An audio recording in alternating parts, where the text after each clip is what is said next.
welcome back to my channel. How's you all? Hope you all are fine.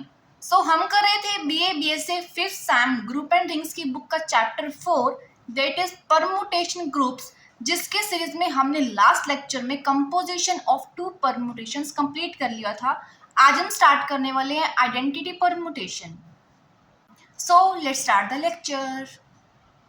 The first topic is identity permutation. देखो, अगर हम example की बात करें तो मैंने कोई भी एक परमुटेशन ली है जिसकी डिग्री है हमारे पास 5.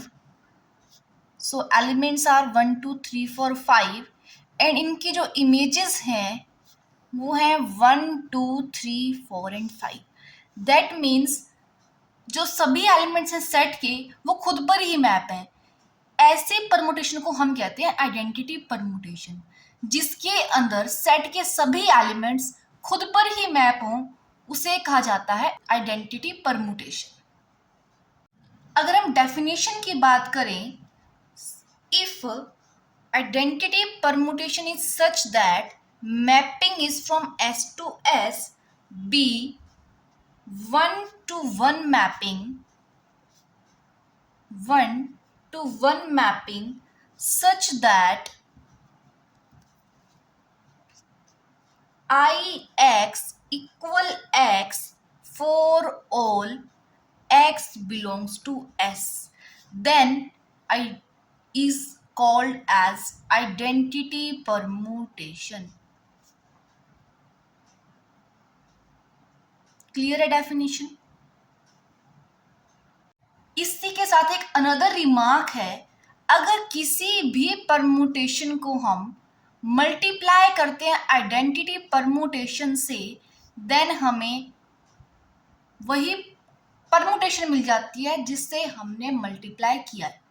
ओके, या हम इसे ऐसे लिखिए, identity permutation into given permutation for all F belongs to Pn. Now Pn denotes the set of all distinct permutations of degree n. ये मैंने आपको फर्स्ट लेक्चर में बताया था. Okay, now the next topic is inverse of permutation. Inverse of permutation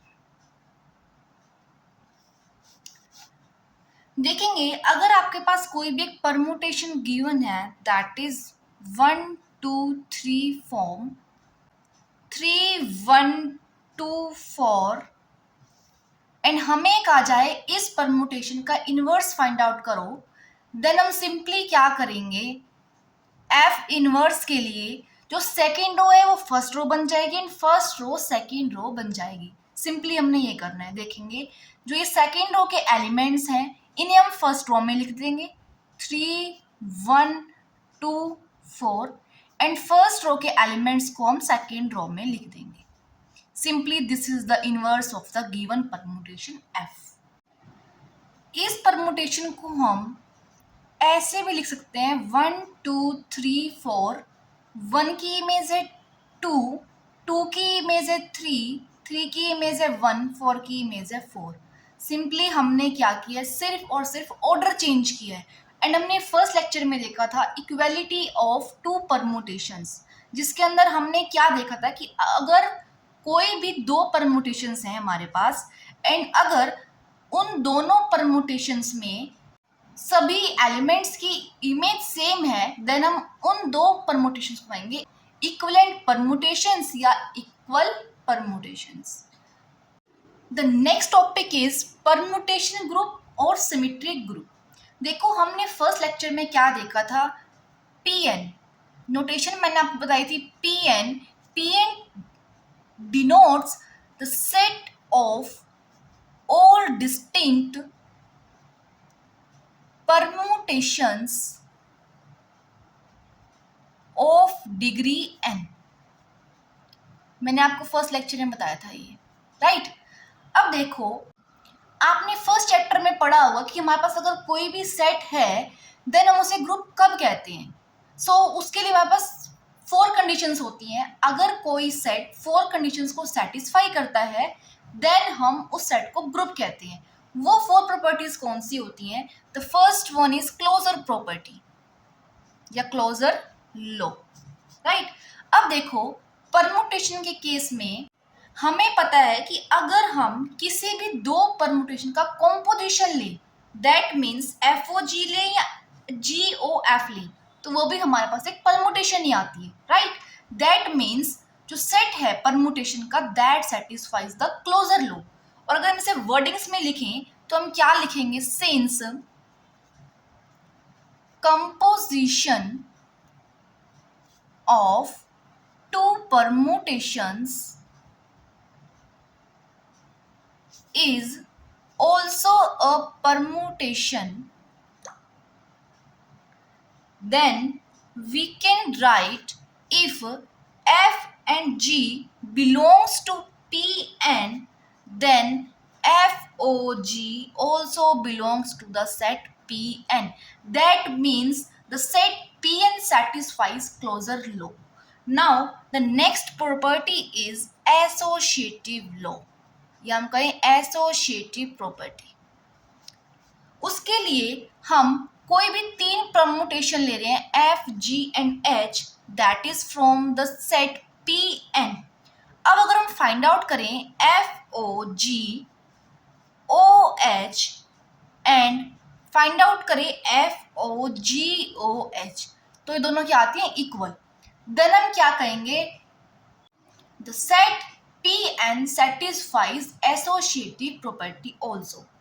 Now जो third property है, that is existence of identity. Existence of identity, existence of identity के लिए हम कोई भी एक परमुटेशन ले रहे हैं, that is from Pn, and हमें पता है हर परमुटेशन के कॉरस्पॉन्डिंग एक आइडेंटिटी परमुटेशन भी मिलेगी हमें, that is from the set Pn। क्यों? देखो, हमने कोई भी एक सेट लिया, set S that is 1, 2 and 3, okay. अब अगर हम इसके कॉरस्पॉन्डिंग कोई भी परमुटेशन बनाते हैं, फॉर एग्जाम्पल 1, 2, 3 एंड 3, 2, 1, राइट। अगर हम आइडेंटिटी परमुटेशन की बात करें तो वो क्या होगी? 1, 2, 3 एंड 1, 2, 3, यही होगी। सो हमने कहा है कि अगर हम कोई भी परमुटेशन लेते हैं from the set Pn, then इसके कॉरस्पॉन्डिंग हमें एक आइडेंटिटी परमुटेशन भी मिलेगी जो कि इस Pn सेट में होगी। क्यों? क्योंकि Pn सेट में वो सभी परमुटेशन हैं दैट आर डिस्टिंक्ट। अभी दोनों भी क्या है? डिस्टिंक्ट है, बट ये दोनों क्या है? Pn सेट से हैं। क्लियर है? सो यहां से हमें पता चला गया कि आइडेंटिटी परमुटेशन भी एग्जिस्ट कर रही है। Now the next property is existence of inverse. Existence of inverse, देखो मैंने आपको इस वीडियो लेक्चर की स्टार्टिंग में क्या बताया था कि अगर हमारे पास कोई भी परमुटेशन है देन हम उसका इनवर्स भी फाइंड आउट कर सकते हैं, राइट। फॉर एग्जाम्पल, अगर मेरे पास परमुटेशन है 1, 2, 3, 3, 2, 1, देन हम इसका इनवर्स कैसे लिखेंगे? 3, 2, 1 and 1, 2, 3, this is the inverse of this. अब अगर हम सेट Pn को कंसीडर करें तो उस Pn सेट में हमारे पास ये दोनों मैट्रिक्स होंगी।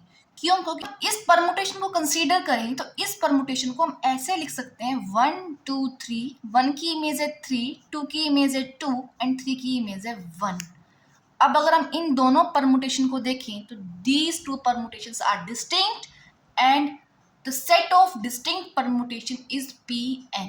दैट मीन्स हमारे पास for each F that belongs to the set Pn, there exists F inverse also that is also belonging to the set Pn, okay, that means inverse भी exist करता है। अब देखो हमने क्या शो कर दिया कि हमारे पास जो सेट था Pn that satisfy 4 properties। closure law, associative law, existence of identity and existence of inverse. That means the set Pn is a permutation group. हम लिख सकते हैं ना कि set Pn is a group. देखो ये आपने फर्स्ट चैप्टर में पढ़ा होगा कि अगर कोई भी सेट 4 प्रॉपर्टीज को सेटिस्फाई करता है देन उस सेट को हम ग्रुप कह सकते हैं. सो इसी के साथ हमने Pn को एक ग्रुप शो कर दिया है.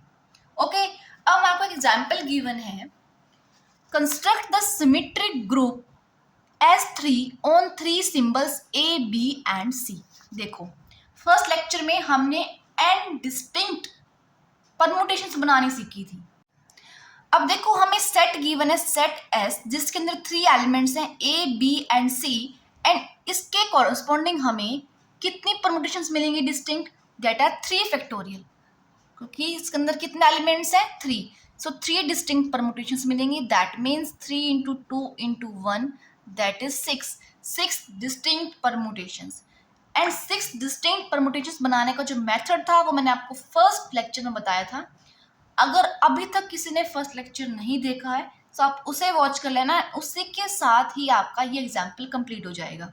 ओके, सिर्फ डिफरेंस कितना है कि वहां पर हमने एलिमेंट्स लिए थे 1, 2 एंड 3 एंड यहाँ हमें एलिमेंट्स गिवन है A, B and C. Okay, so ये एग्जाम्पल आप खुद ट्राई करेंगे एंड फिर भी अगर किसी से नहीं होता देन आप कमेंट सेक्शन में अपना डाउट ड्रॉप कर सकते हैं. इसके बाद हमारा टॉपिक आता है साइक्लिक परमुटेशन, जिसे हम नेक्स्ट वीडियो में कवर करेंगे. So that's all for today. If you have any doubt in this video और in previous video then you can do comment in the comment section. Stay tuned for the further upcoming video lectures.